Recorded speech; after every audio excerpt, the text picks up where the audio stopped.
having the pigment centers and the melanin, which is the highest form of technology. So let's not, you know, again, get it twisted. The technology that they're coming out with is just a duplicate of them studying the Black body, because the Black body has been the highest form of technology and will be the highest form of technology forever, you know.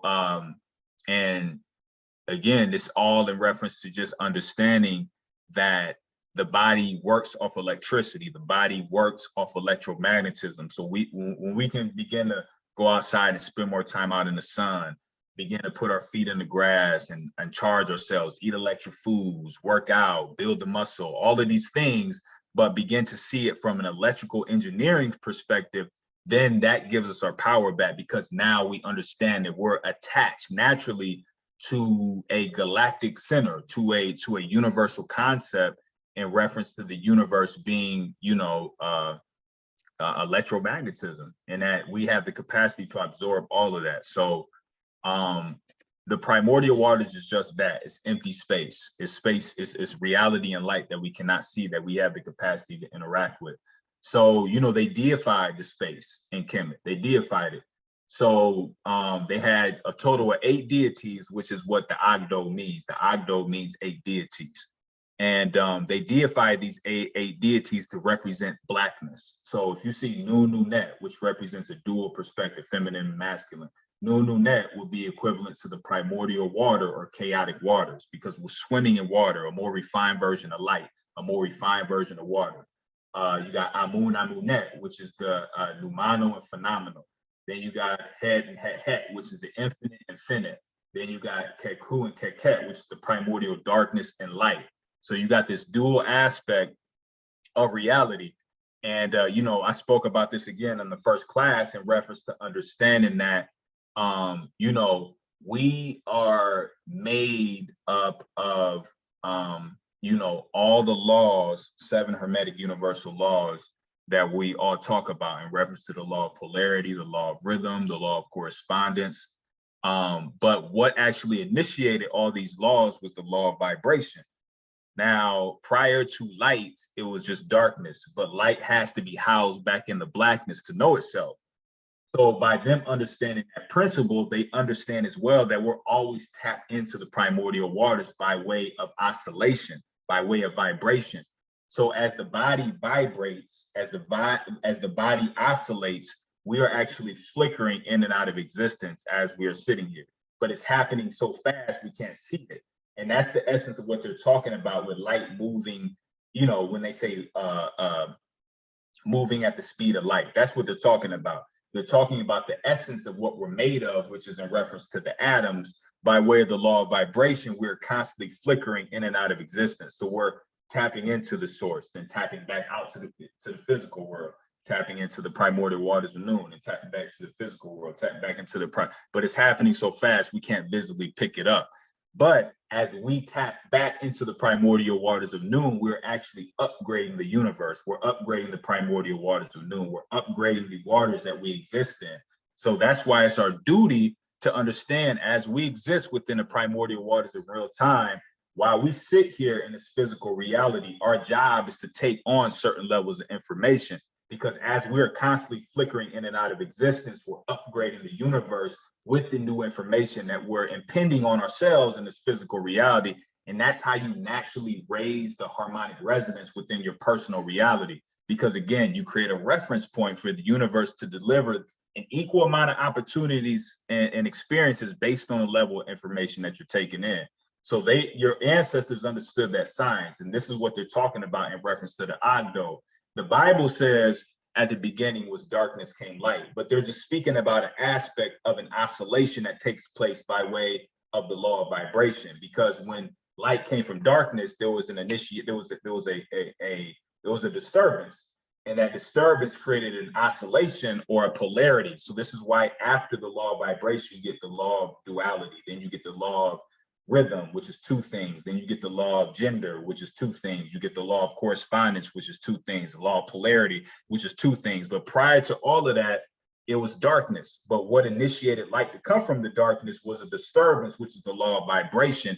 Until this day, we are still oscillating. We're still oscillating from that original center flickering in and out of existence. So by having that cognizant ability to be able to conceptualize that idea, again, now the idea here in its physical reality is to take in as much information as we can, because we're constantly flickering in and out of the primordial waters. And the information that we take in this physical reality, we're dumping into counter space. We're dumping into the primordial waters to upgrade the universe. So you got to then ask yourself, why are we still studying the ABCs? Why are we still, if we're constantly upgrading the universe and we're putting in information in the counter space just as fast as we're coming out of counter space, why is information still the same? Why is things still stagnant? And in essence, it's because we're not taking on higher levels of information. And the information that's given to us is regurgitated, and a lot of it is false. So that's why we continue on this hamster wheel, this so-called form of, evolution via intelligence, because, we're not understanding that the concept is actually to dive deeper into certain levels of information. So that way, when we tap back into the darkness, when we tap back into the primordial waters, by way of oscillating in and out of existence, we're upgrading the universe. Every second, every millisecond, we're doing this. So that's what they're talking about in essence with the primordial waters nude and the creation story. There's no such thing as the creation of the universe. The universe is constantly creating every second. Again, it's a constant flickering in and out of existence. So that's the Big Bang. It's a Big Bang every millisecond. It's in and out, in and out, in and out, in and out, in and out, in and out, in and out, but so fast that we can't visibly pick it up. But that's the essence of the Big Bang. It's coming out of darkness, becoming light, but then getting housed back in the darkness to bring the information back. Coming back out of darkness to then collect more information and go back into the darkness to dump it back in there to upgrade the universe. Because again, the universe is constantly trying to know itself, you see? So one concept that they took out of this, and I say down there, I say your ancestors already solved the grand unified theorem. That was already solved back then. So again, it's the unification of the darkness and the light. They understood that, again, we constantly oscillate faster than the speed of light, which means we're flickering in and out of existence. So they developed certain things based on understanding this process. And one of it is called cutaneous gas exchange. So I'll tell you about this real brief.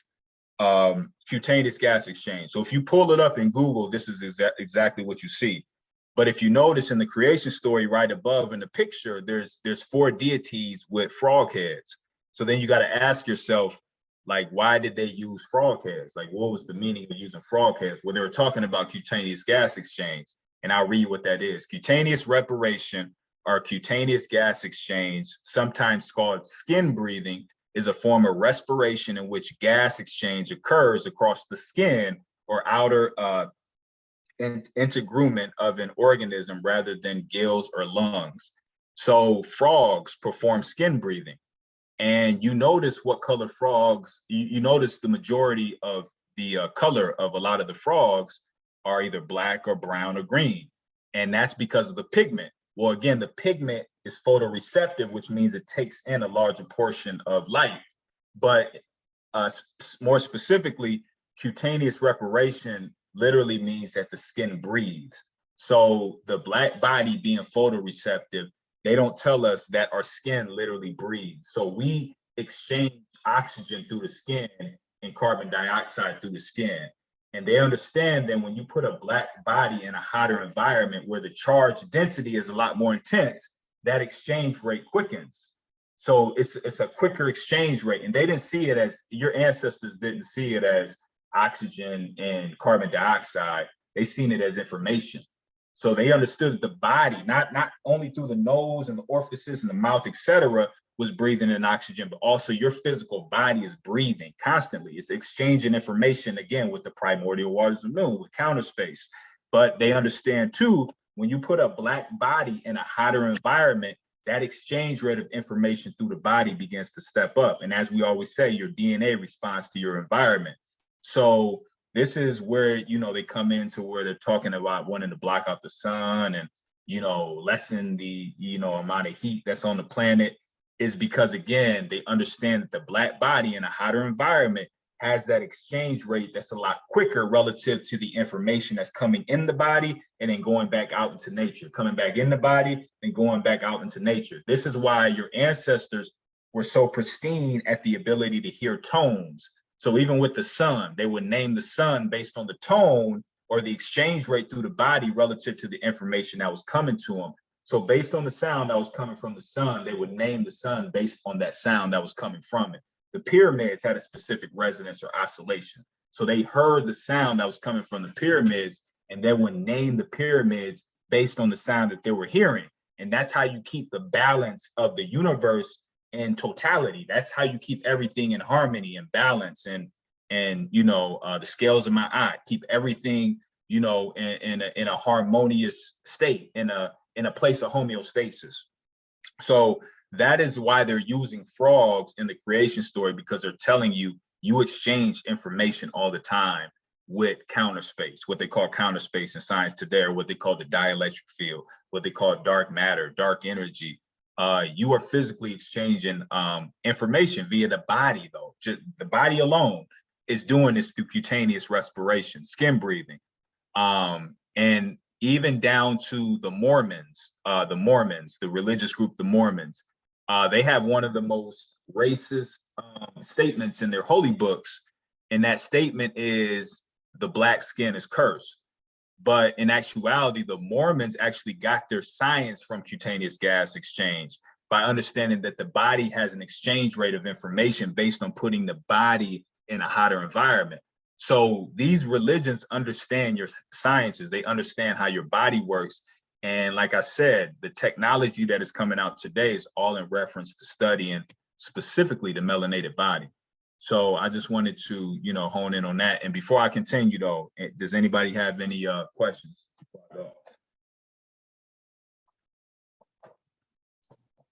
I do. I do again. I just want to, because there's a lot of synonymous words here and phrases, and I just want to make sure that I have them correct. So synonymous with the primordial waters of noon, we have counter space, we have empty space, we have the dielectric field. We have, what else do I have in my notes? The 0 point. Right. Is that all correct? That's all correct, right. Okay, They all run synonymous, right? They all run synonymous. Okay, great. Right, they all run synonymous. Awesome. Well, thank you so much. But also, I just wanted to make a comment. It appears that we've already been doing this unbeknownst to ourselves, because we're here listening to your dissertation. You're distilling information that resonated with me, that's resonating with me. That means that I've been somewhat, because I feel what resonates with me right now is just you talking about the ancestors and going through, all of these kind of analogies where I've already been doing, I guess, unbeknownst to me, I've already been doing this because I'm tapped into that, and that makes sense. So now I'm becoming more aware of this and actually putting it into practice. I'll even bring it into myself even more and sharing that with my family and, my cipher. Right. So like you said, basically everybody is sitting here in this build because what has been stimulated up until this moment is ancient information that's already encoded within the DNA. So as I said, as we flicker in and out of existence, we're always upgrading the universe in reference to the information that we're doing and diving into in real time. So by the flickering in and out of existence and upgrading the universe, you step up your harmonic resonance within your personal experience, which is even giving you the brain capacity to be able to sit here and listen to information like this. So it's by us doing the work prior to this lecture, 2, 3, 4, 5 years, on our journey is what led us here. And it's by way of understanding that the universe is going to reflect back to you information that you're tapping into, which is going to give you an experience that then pretty much confirms what you've already known, you see. So that's in and of itself, what you said, it's on point. I'm truly grateful. It makes me, oh my God, I'm just in awe right now. Oh, absolutely. Yeah. Appreciate it. Yeah. I don't even want to go on a tangent. We can, like I said, we can spend just hours on a slide alone, but I want to make sure that, you know, we get the gist of the information. Like I said, I haven't even went into the actual lecture per se. This is just the beginning and to touch on what we spoke about on the prior two classes, you know, so just to give people a foundation of, you know, what we'll be tapping into. But with that being said, yes, just kind of a summary of what I spoke on. Basically, again, you know, when they're talking about the Big Bang, there wasn't one event where the universe was created. They're just talking about the fact that, first of all, you've always existed. There's never been a beginning nor an end. But they're just talking about an oscillation by way of the law of vibration. Because when you disturb the primordial waters, when you disturb the dielectric field, you generate waves, which is sound. More specifically longitudinal waves. So as I'm speaking in the air, I'm creating a disturbance within the waters. It's equivalent to dropping a stone in the pond and seeing those gravity waves generate from the stone. That's exactly what's happening with the air around me, which is what your ancestors, again, referred to as the primordial waters. So that is the essence of speaking things into existence, because you're creating a disturbance within a space that you call the dielectric field, which is at a place of homeostasis. But when the vocal cords begin to vibrate, that disturbance sets up a perturbation within the waters that generate what they call light, or they call longitudinal waves. And they say that that moves faster than the speed of light, but light doesn't really have a speed. It's called a rate of induction, which again, in essence, the perfect visual I can give you is when you drop a rock into a pond, you see those waves ripple. That's what's happening. Every time I move my hand, every time I kick my foot, every time I speak, I'm creating a disturbance within the waters, which is generating light, electromagnetism. So that's what they're talking about in the Bible when darkness comes from light. They're again talking about just disrupting the primordial waters. And I said this in my last class as well. The sun is not actually emitting light. The light never leaves the sun. The sun couldn't do what it did if light left the sun. Light never leaves the sun. What's happening is the sun is creating a disturbance within the waters that we all exist in. And because the amount of light the sun holds, by default, is creating a level of entropy, which means it's releasing or actually creating a disturbance within the waters that what we feel as the effect is those gravitational waves of the primordial waters. So we're actually feeling a disturbance of the waters, and it's the one substance that we all exist in, which is, again, is like a more refined version of water. So when we feel heat, when we feel light, we're feeling a different rate of motion of one thing. So heat is vibrating at a specific oscillation rate. Light is vibrating at a specific oscillation rate, but it's the one thing that's vibrating, and that's the primordial waters. You see, so it's not necessarily the sun emitting light. The sun is creating a disturbance, which is setting up a perturbation within the waters that then create those gravitational waves, just like in a pond. And what we're feeling is the actual waves of the water. We're not feeling light from the sun per se, but the sun sets up that initiation for us to feel it, you see. So that's why they, again, don't tell us that we live in a space full of light, because if you tell a black body that is a semiconductor that you have light all around you, and all you need to do is step up your voltage to receive the information that you can't physically see, it's game over at that point, you see.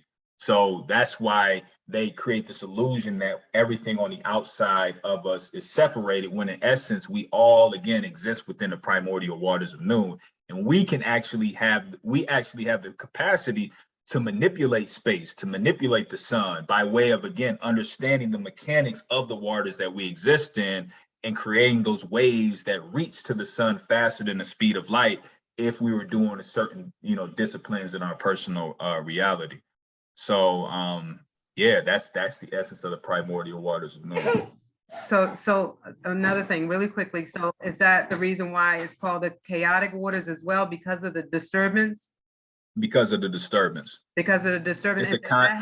Right. It's a constant disturbance. And like I said, the sun never releases light, because if it did, it couldn't be what the sun represents. It couldn't be the sun. So just imagine if we embody that much light that the sun has. We'll be creating all type of disturbances within the waters to a point to where we shine everywhere. We're creating a disturbance that is so grand that it can be seen everywhere. You see what I'm saying? So now couple that to the body. when we begin to eat electric foods, when we fast, when we go outside and get sun, and we build that light within us, just imagine the amount of disturbance we would generate within the waters that we exist in, which will actually show itself on the main stage in society and things of that nature. So again, when I'm calling colors and numbers out, I'm creating a disturbance with the algorithm within the waters that we all exist in, which literally reverberate through the universe faster than the speed of light. So then when you see the after effect of all the celebrities wearing the colors, and then even Steve Harvey saying he's following the algorithm, it's because of the amount of work and information that I'm taking in within my magnetic field that's actually, again, creating a disturbance which initiates a gravitational wave through the waters that is felt all around the world. This is why it's important for us to do the work just in general. So as we're sitting here reading and as we're sitting here studying and listening to this information, we're actually helping somebody on the other side of the world through a science called morphic resonance. Because again, we're all connected by this substance they call the primordial waters. So nobody's disconnected. We're all connected. And again, it's by this refined version of water that we exist in. Again, what they call the dielectric field, dark matter, dark energy. They call it quantum entanglement.